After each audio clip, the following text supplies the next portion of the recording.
Hey everyone, this is FabryLoN. Welcome back. Today we're going to do a video response to my good friend rpgfantast.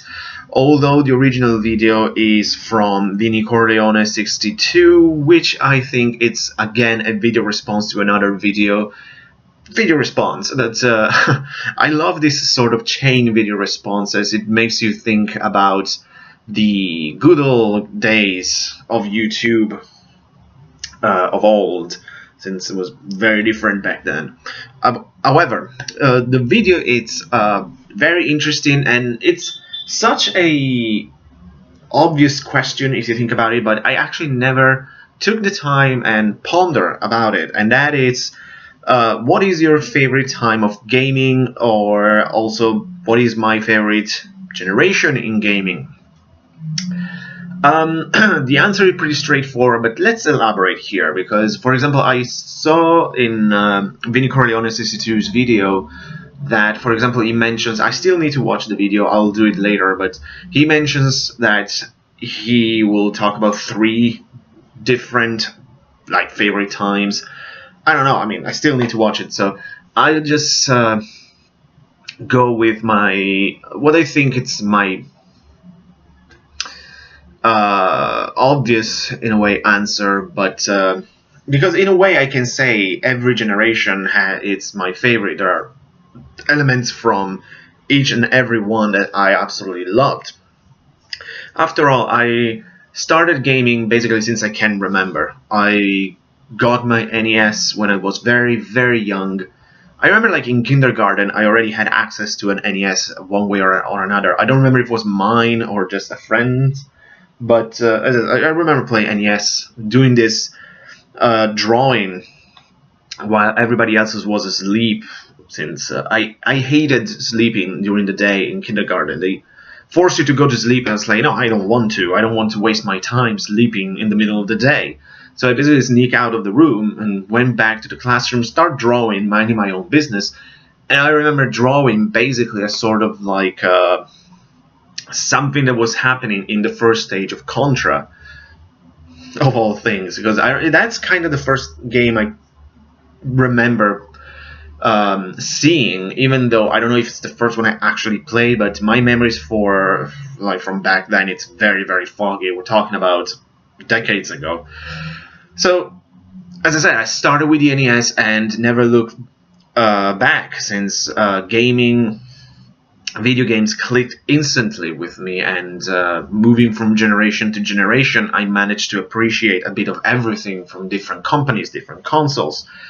As I said, I started with the NES, I moved to the Super Nintendo, then I go to the PlayStation 1, then I, for some reason, moved to the Xbox, and then I returned to Nintendo with the Wii, and also buy the PS3 and all of that.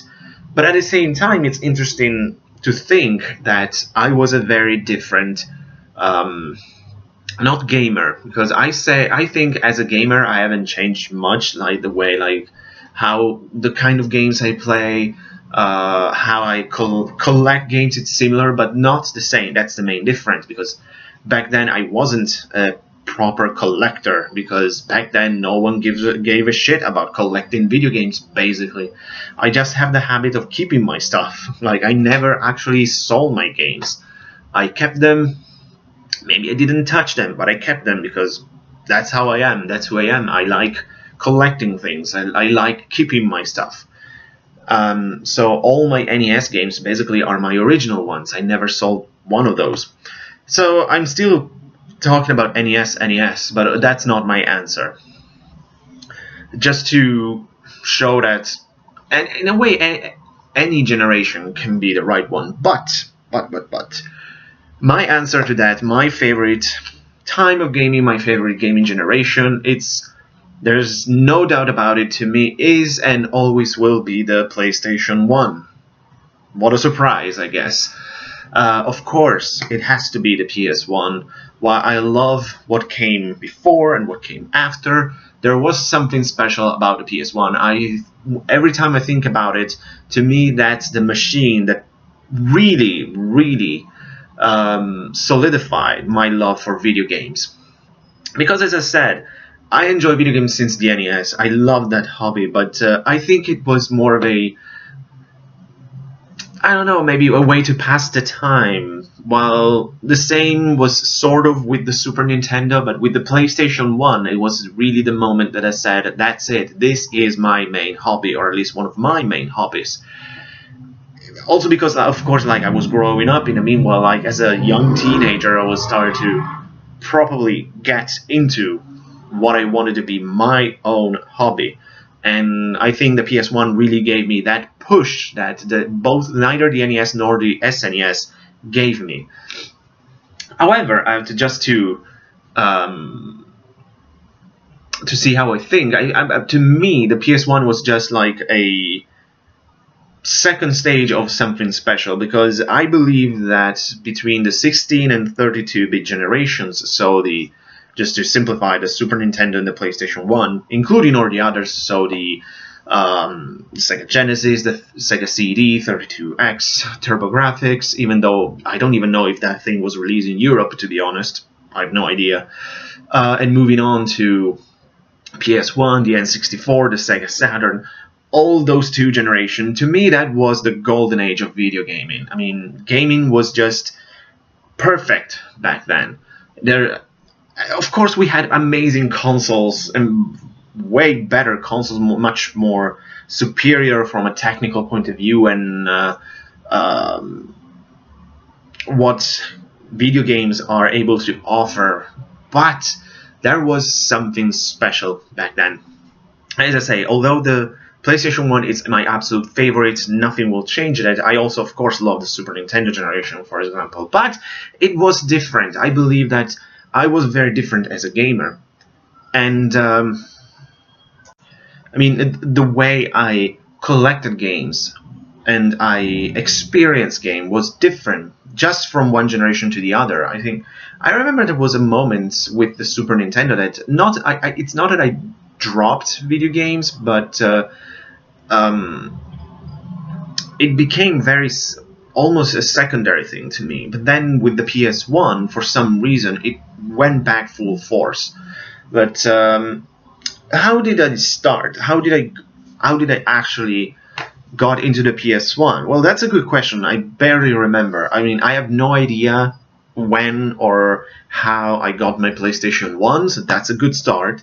However, I remember this moment when everything changed, and I suppose back then I thought, okay, I need to own a PS1 now.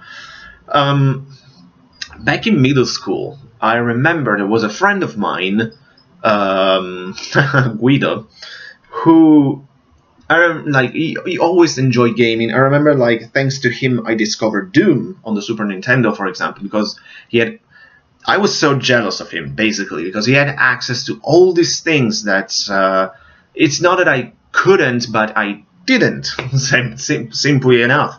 I mean, I remember he had access to, like, import North American Super Nintendo games, like Doom, even though I know the game was released in Europe, but I didn't know. I didn't read magazines yet.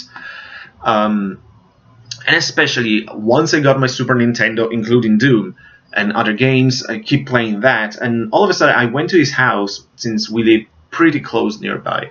I went to his place, and he showed me, like, his new video games, and of course he had the PlayStation 1 and the N64. He got both of them. I was like, what the hell? I still have my Super Nintendo still, and he got two new things. What?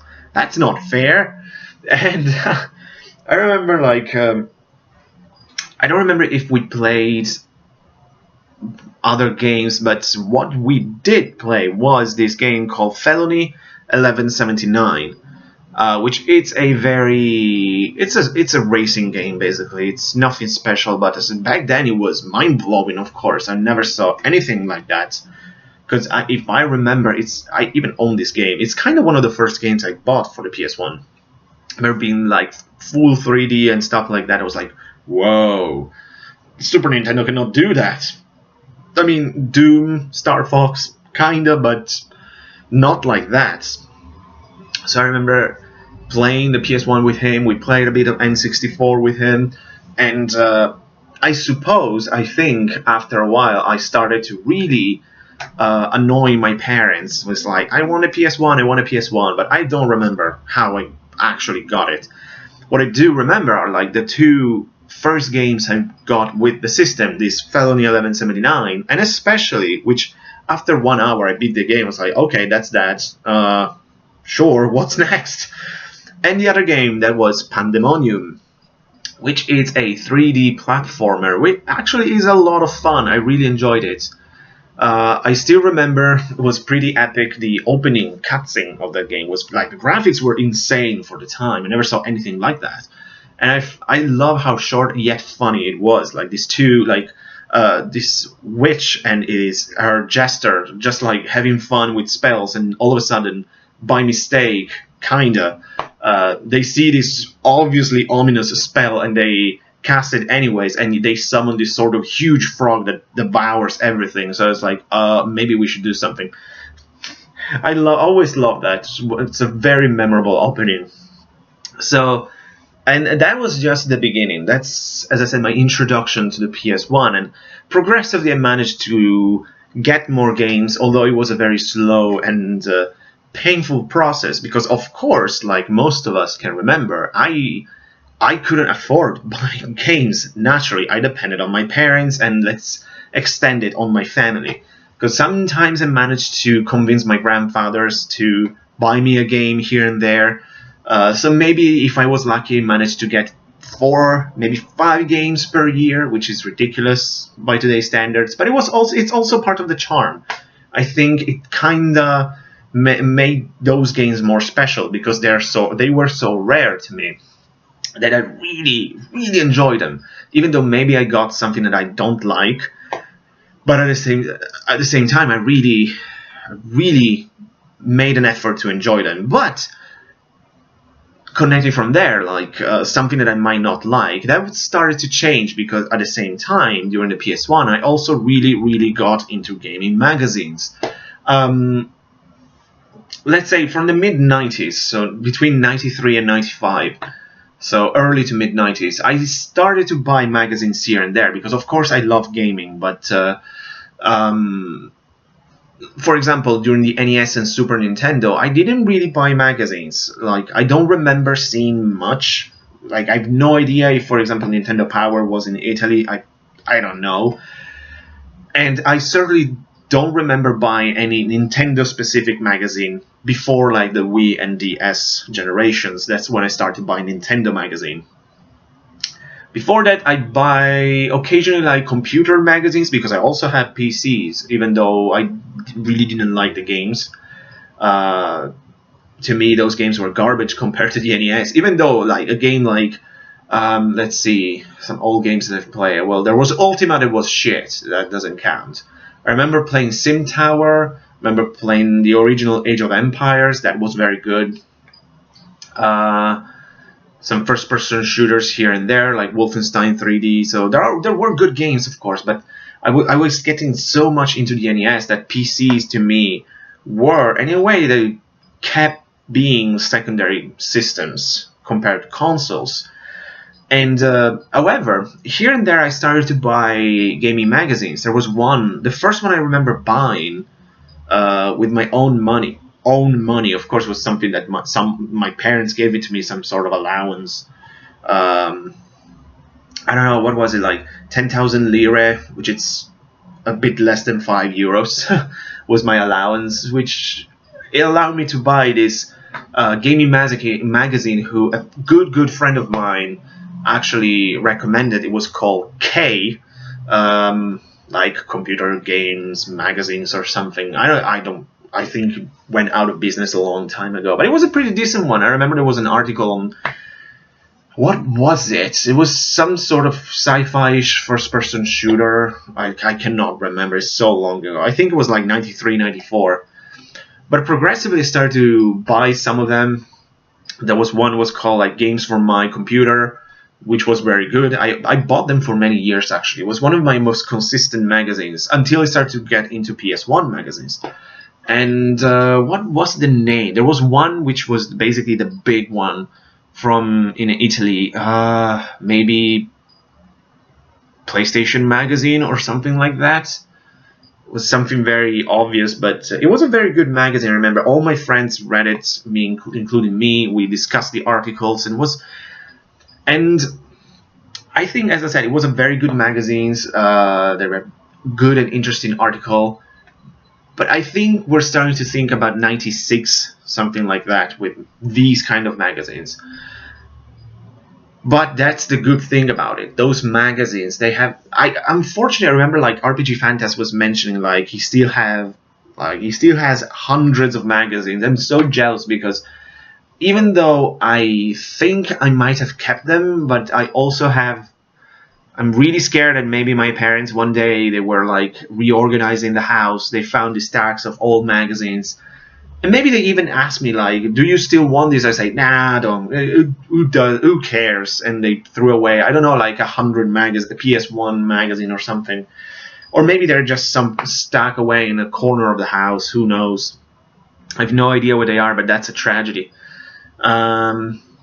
I remember like in an issue there was, for example, like other than gaming, there was also like this sort of fun things, for example, like a chart of the most attractive and sexy female characters from gaming, all these good things from the 90s and early 2000s, with like specials on RPGs and stuff. But those magazines were treasures. I mean, because one of the main things that to me made both the 16 and 32-bit generations so special is the fact that we didn't have the internet. And that's very important. I think that made the whole difference between those generations and nowadays. It's something hard to understand, especially by today's standards, that we are so used to the internet. But back then we didn't have that luxury. I mean, I think that the first time my family actually had internet in our house was something about maybe 1999 or something like that. Because of course I'm from Italy, which of course it's not the third world, but maybe there was a slight delay from, I don't know, the US or something. So I remember like being maybe late middle school or something when we start having internet, and we're talking about, let's say, 1990s internet, not 2015 or something internet. So it was very different. I barely used it. I didn't even know how to use it. Never been too much tech savvy with this kind of stuff. But that is a huge difference because the world was smaller without the internet. So that's very important, something that I think it's crucial in order to understand why I love the 32-bit generation so much. How did I discuss games? How did I find stuff about games? It was just by talking with my friends, reading into magazines, and as I said, mainly discussing it with friends. That was how I learned stuff. For example, I remember playing Metal Gear Solid and I was stuck in one place. I asked to a friend, and he said, "Oh yeah, you have to do this and this," because of course all my friends were playing Metal Gear at the time. And again, a huge part that made the pre-internet period so magical. I think it's not only the world was smaller, but the hobby itself was smaller. It felt more special. It felt that it was your hobby.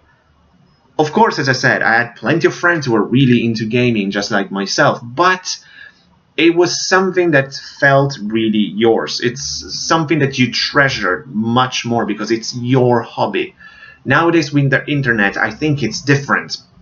It's still my hobby, but I'm sharing it with all of you people who are actually even wasting your time watching my video, just me rambling about these memories. But it was very different, and it made it more special. Also the difference between, for example, the release of games.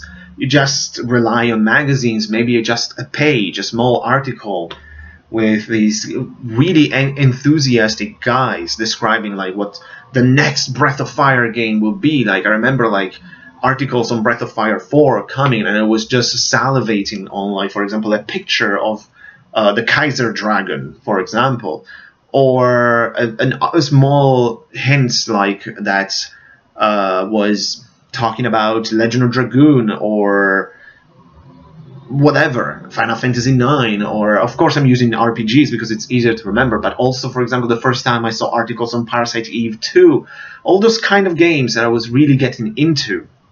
And there was something special about it. It was just a little hint of what was coming, but you were not bombarded with information like we are today, and which in a way, of course, it's very useful. I'm not saying that internet is bad, of course not, but it makes you experience the hobby in a very, very different way. Just as I say, for the amount of information that we have, it's so drastically different. I mean, we are flooded with information. We basically almost don't need to play the game because we already know everything there's to know.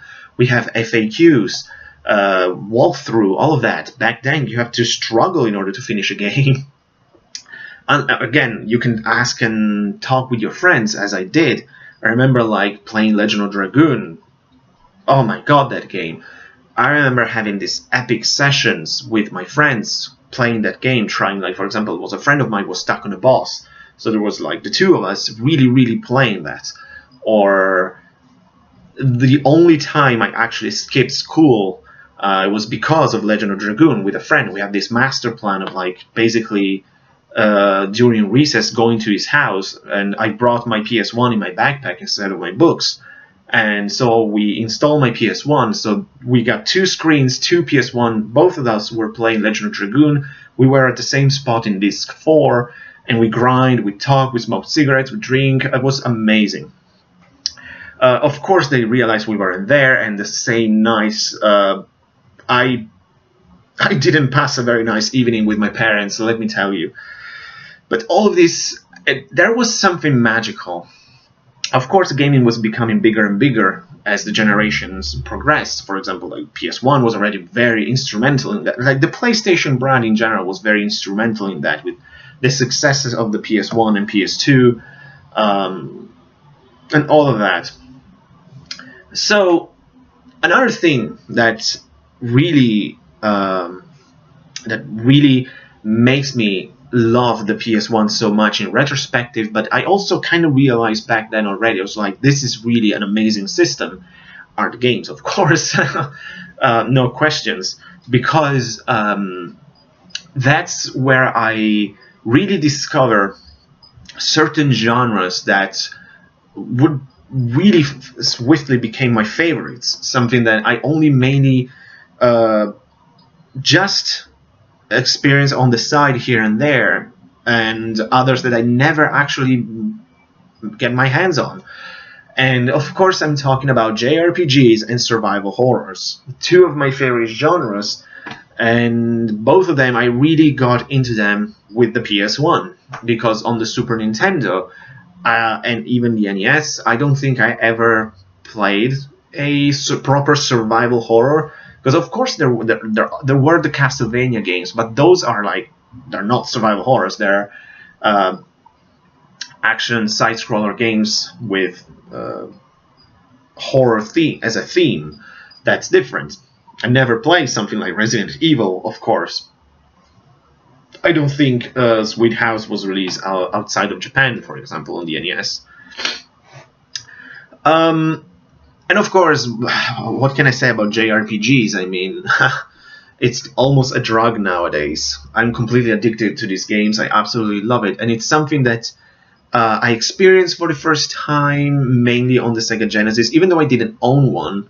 Like, a good friend of mine actually had a Sega Genesis, and for some reason, I was curious by this game called Phantasy Star 2. So we played it for a couple of hours. We basically we went nowhere. I mean, I think in 2-3 hours we maybe reached the first dungeon and couldn't go anywhere. But something clicked within me with that kind of gameplay, because it wasn't the first time I played a RPG. As I told in another video, like, the first real RPG I played was Ultima, and I also played something else on PC, but those never clicked with me entirely. Certainly not when I was a kid, because playing Ultima, I thought that game was absolute garbage, I played Baldur's Gate and I liked it, but I felt it was too complicated. Not that Phantasy Star is an easy game, but it was more intuitive. It was more friendly user in a way, which it's weird saying old school RPGs are friendly users, because they're not, but not entirely at least. But with the PS1, of course, there was this slew of JRPG, all like the gates were open and we were flooded. I mean, both the PS1 and PS2 were defined by the JRPGs. That's an important thing. Obviously, for the main reason of like this RPG boom, as we all know, was caused by Final Fantasy VII. Obviously, I had that. I played that game, I beat that game, and you know that I'm not the biggest fan of it. Even though, as I said, I played and beat it. It took me, I don't even know how much time to finish it, but experiencing the real reason why I fell in love with RPGs is mainly because of Breath of Fire 3. That's mainly the reason why, other than it's a phenomenal game on its own, also the nostalgia, plus the fact that it's what really made me fanatical about the genre. And I was absolutely it was almost a religious experience for me playing Breath of Fire 3 at the time. I never experienced anything like that. Like, graphically, it was insane.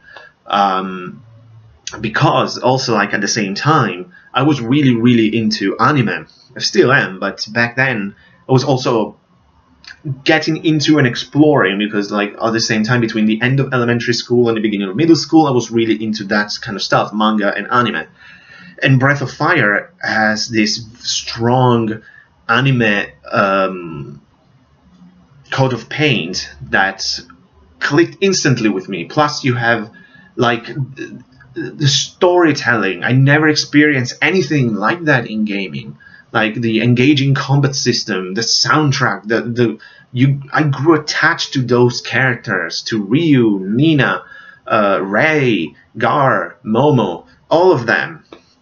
It was, as I said, a monumental game for me. That's why I'm obsessed with Breath of Fire. It all started like that. Then I played, for example, other games like Breath of Fire 4 some years later. Almost another religious experience that makes you say, all right, this series, this is something special. I have to find whatever came before. But also early PS1 games, like early PS1 RPGs like Wild Arms. Oh my god, Wild Arms. That game was unfortunately shadowed by Final Fantasy VII, because it was released basically the following week or something. But that was such an amazing game, and because I always love, for example, Western movies, and to have a Western theme RPG, that was a wet dream for me basically as a kid. It's like, oh my god! But naturally, another monumental game for me in terms of RPGs was Legend of Dragoon. I mean, that game was another basically religious experience, because up until that moment, with the exception of Breath of Fire, I never got so engaged by a video game story. I couldn't believe how much I enjoyed the story in Legend of Dragoon.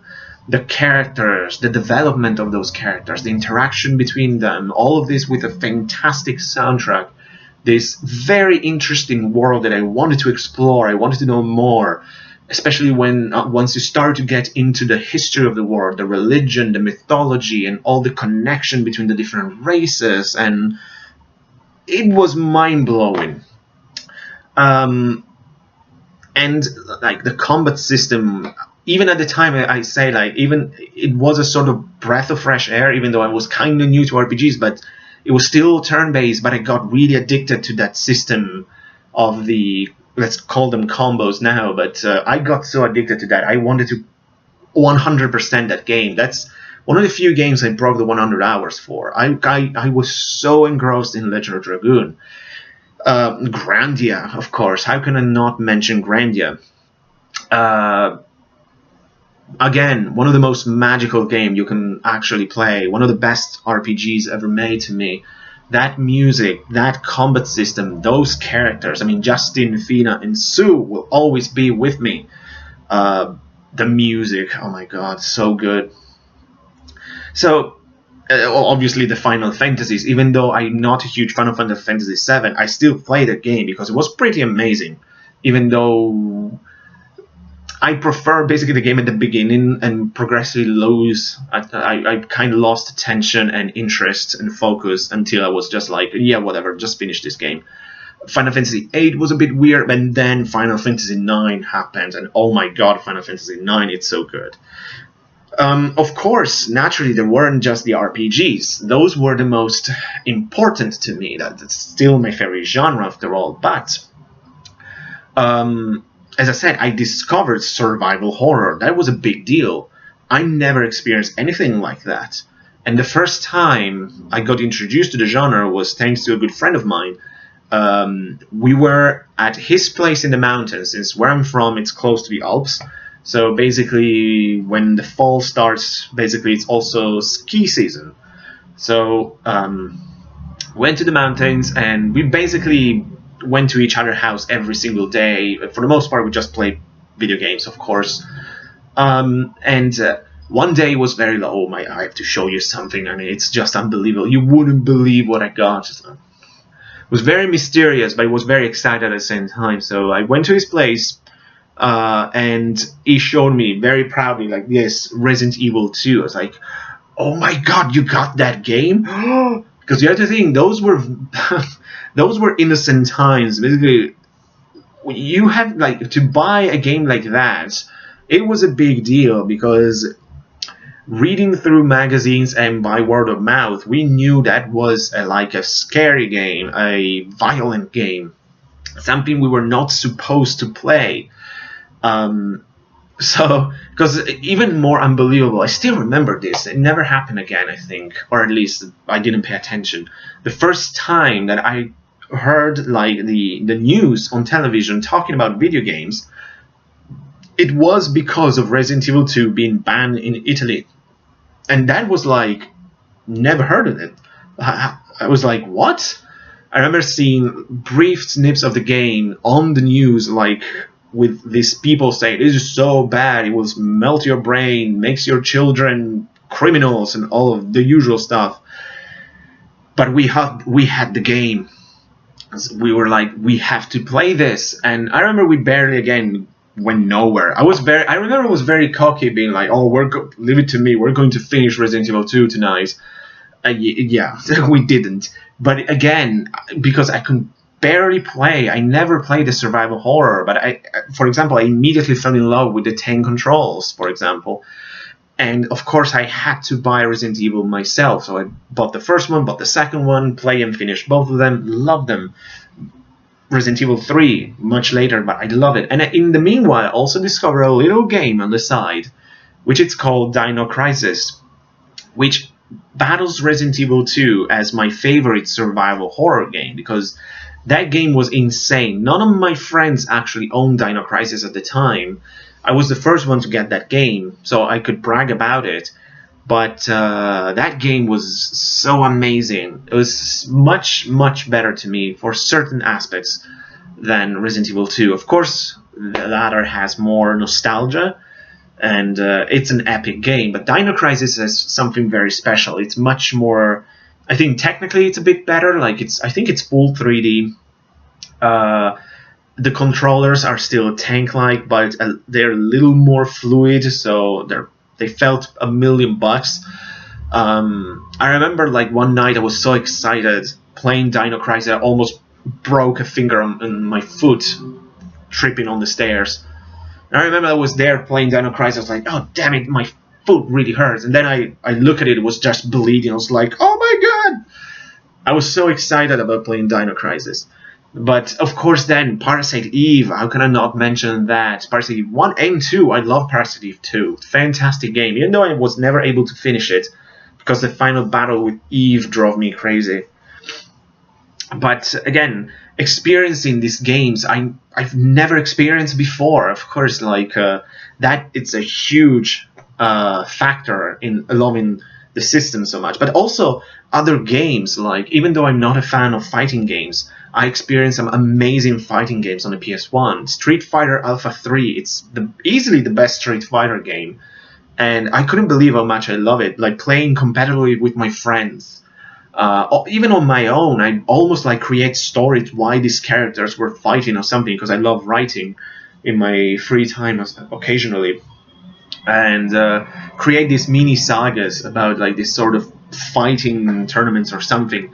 And then fuck Street Fighter because I discovered Darkstalkers, which is still my favorite fighting game of all time, which is Darkstalkers 3.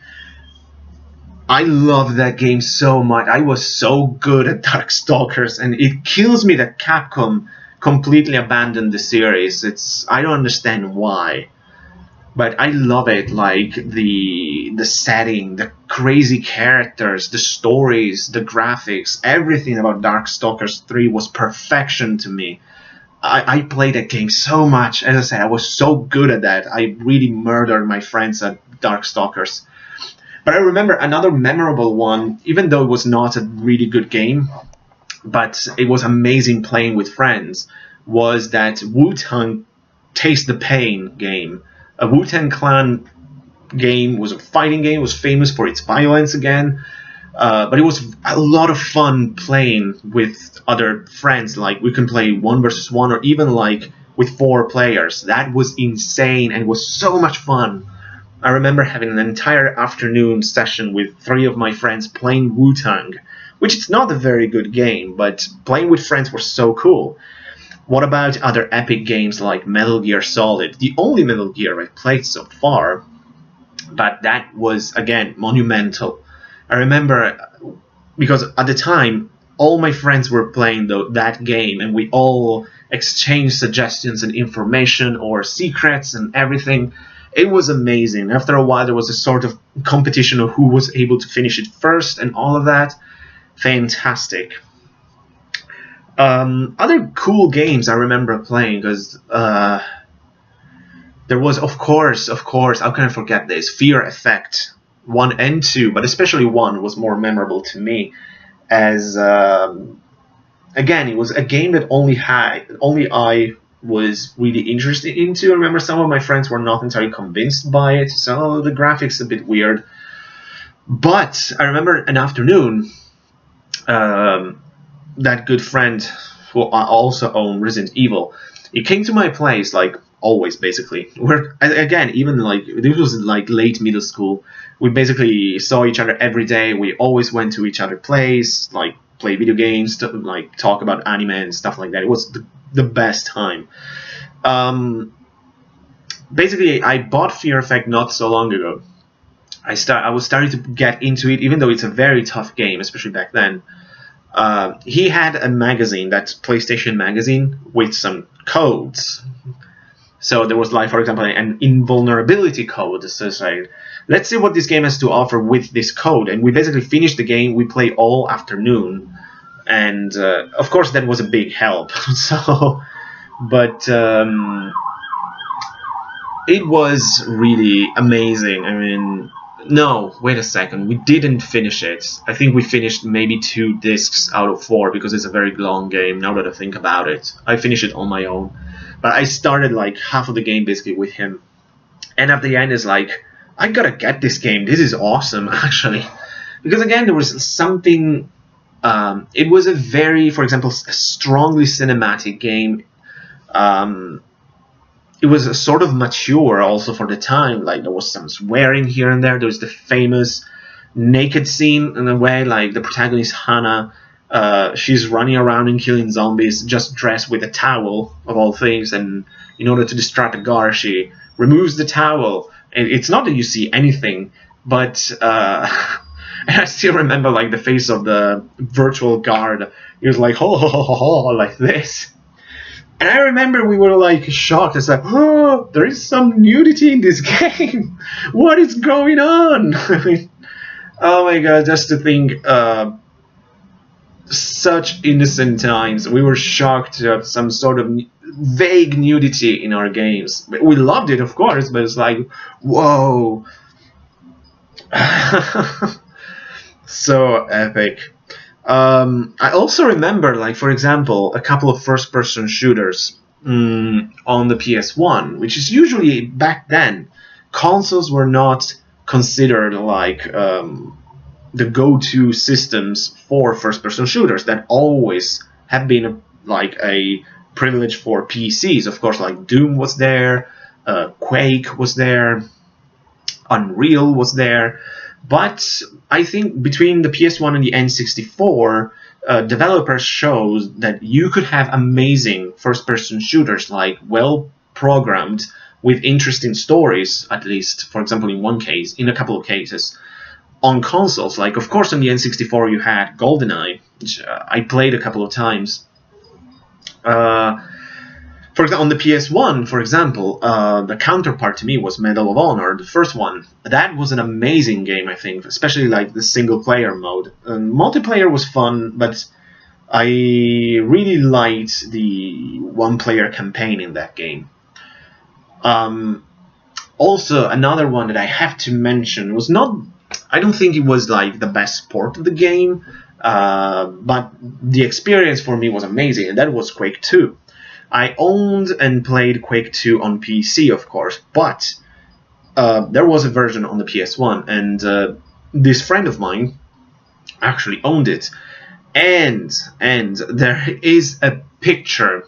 I still remember it. It kills me that I don't own that picture, unfortunately. Who knows where it is? But basically, we were at his place in the mountains, and was around probably after New Year's Eve or something.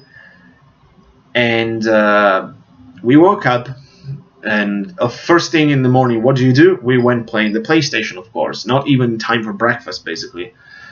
We say, yeah, well, we'll eat something while playing, and we start playing Quake 2 multiplayer. And after a while, his dad came and joined us because he has always been into gaming, especially certain games like first-person shooters or stuff like that. He always liked those. And all of a sudden, we didn't notice that his mom actually took a picture of the three of us playing Quake 2. After a while, it was like lunchtime or something. We went down, and she showed us this sort of Polaroid or something, and it was amazing. One of my best pictures ever. Basically, there was the three of... She said, look at here, the three idiots, not even the three stooges. Basically, there were the three of us in our pajamas. Oh yeah, like this, playing Quake 2. It's such an amazing. As I say, it kills me that I don't have that picture with me, because it's very memorable of the time. And yeah, so I can keep going on and on and on, but I mean, PS1 all the way. For all the games I start to play, I think I own about maybe between 30 and 35 PS1 games. There are so many more that I want to explore, to experience, to give a shot. But of course, like for example, with the RPGs, they're almost, for the most part, cost prohibitive. I mean, they're so expensive. Some of them I never experienced because I live in Europe. So, like for example, the three big RPGs that I really want to play are Lunar 2, Chrono Cross, and Xenogears. I still need to play those because technically I would like to play them on the PS1, and I know there are ways around it, but I didn't know how back in the day. And so many more. I mean, it has a huge library of games. And I experienced so many memorable games. Like one of them, almost forgotten about it, but it's worth mentioning. For example, that it totally blew me away was Front Mission 3. For example, we'll for one more time back into the RPGs, because that's actually the first strategy RPG I've experienced. Again, never played anything like that. And it was amazing, even though I've never been too much into giant robots, mecha, and stuff, even in anime. Like, I never cared about Gundam. This game, for some reason, really clicked, because I love the combat system. I was really getting into the story, but unfortunately I never owned it, actually. I still need to buy it. But a friend of mine owned it. He lent it to me. I played for a long time. Because the thing is, I've experienced all these games that were new to me. That's where the magic of the PS1 is to me. It was new. It was totally different, but especially for the experience in the games. Not really from a technical point of view, because I said, yeah, of course these games they look very good. They're a major step ahead from the Super Nintendo, but already at the time I was starting not caring about just the aesthetic of the games. Even when I moved from the PlayStation 1 to the Xbox and play phenomenally looking game at the time, like Panzer Dragoon Orta, I was like, yeah, this is fantastic, but listen to the music, the gameplay is so weird, the atmosphere, the blah blah blah, whatever. And then, yeah, the graphics are good. The same with the PS1. Of course, I loved that. Also, because at the time it was so revolutionary, moved from primarily, for the most part, almost entirely 2D gaming to 3D games. Of course, due to like the N64, PS1, the Saturn, kinda. And that's a big regret. I've never actually owned a Sega Saturn. I would love to buy one eventually. It's the only retro console that I'm still willing to buy now, but I certainly didn't have time for the Saturn with the PS1. And also at the time, my parents will never allow me to buy two consoles at the same time, also because I had school to worry about, in theory. I remember the amount of hours that I neglected sleeping just to play video games. Consider that in order to go to school the next day, I had to wake up at like 6:30 in the morning, and maybe I went to bed at 3 a.m. Yeah, it was a miracle. Like I never fell asleep during school. Or I don't know how I managed to endure all of that for years and years. But yeah, with the PlayStation in particular, that, as I said, that's the moment when I really became a video gamer. That's why it's so important to me. I also experience genres that now are my favorites, JRPGs for the most part, survival horrors. Like I never experienced anything like Metal Gear, that's for sure at the time. Because like on the NES and Super Nintendo, for the most part, I played side-scrollers or platformers, which I still love, of course, but I experience here and there some RPGs occasionally, but nothing prepared me for a Breath of Fire 3 experience, for example. I was absolutely unprepared for that. Also, and just to conclude this, I was also, as I said, different in a way I collect my games in a way, because I mentioned before, I always kept my games with me. Like while I was well into the PS1, I still own all my NES and Super Nintendo games, but kind of put them on the side into a drawer or something, and only have my PS1 games. It's much later that I actually became a proper collector to today's standards, but most of us did. I mean, it's not that like video game collecting as we intended today. It's something that didn't exist back then, or at least it did, but it was very rare. Let's be honest. And it was just much later, like when I started doing YouTube and all of that. It's like, well, yeah, I have a sort of gaming collection, even though not in the way it's intended. But yeah, so I can still go on, but I don't want to also repeat myself to stuff I already said, and I think I explained my case and why, for sure, the PlayStation 1 not only is my favorite time for gaming, but also my favorite gaming generation, without a doubt. I mean, as I said, I love what came before, I love what came after, but there were so many monumental experiences for me with the PS1 that it's easily my favorite system of all time. Nothing will touch that, and yeah. But as I said, it was just the best time for gaming. If you haven't experienced the mid to late 90s, like between the Super Nintendo and the PlayStation 1, it's a shame, because to me, that was easily the best time for gaming. There's no comparison. So that's it. That's the end of this very, very long video. I'm looking now. I don't know what else to add. I mean, there's so much we can talk about it, but that's it. I rambled enough. So thanks so much for watching, guys. Like always, I definitely check both RPG Fantast and Vinny Corleone 62 videos. If I remember, but I'm sure I do, I'll put a link to both their videos in the description below. Be sure to check them out, like always. And yeah, that's it. Thanks so much for watching. I'll see you next time. Take care.